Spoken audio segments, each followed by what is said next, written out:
लहानपणापासून आपण ज्याला राणीचा बाग म्हणतो त्याचं खरं नाव वीरमाता जिजाबाई भोसले वनस्पती उद्यान आणि प्राणी संग्रहालय असं आहे.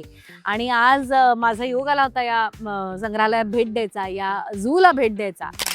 इतकी वर्ष आपण लहानपणी आलेलो असतो, पण मोठं झाल्यानंतर मुलाला कत्तरी घेऊन आलेलो असतो.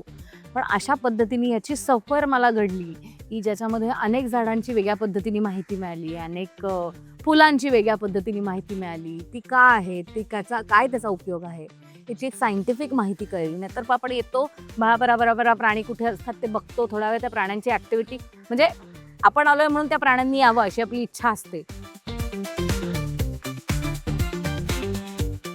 You need lot of patience.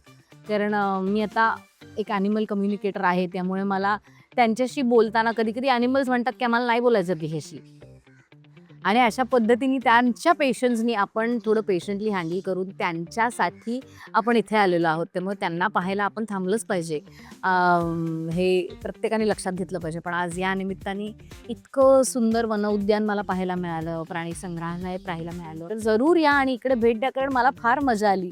आणि सकाळच्या लवकरच्या वेळी या, कारण तेव्हा अनेक प्राणी बाहेर आलेले असतात, पक्षी बाहेर आलेले असतात, आणि मग आपल्याला जवळून त्यांना पाहायला मिळतं. आणि सगळ्यात चांगली गोष्ट इथे काय आहे की काच आहे, म्हणजे काचेतनं त्यांच्या ॲक्टिव्हिटीज आपल्याला ऑब्झर्व करता येतात कधी कधी. कारण एका सेगमेंटमधनं तो प्राणी बाहेर निघून गेला की आपल्याला बऱ्याचशा झूमध्ये पाहायला मिळत नाही, पण इथे काच असल्यामुळे ते पाहायला मिळतं. तर फार मजा आली.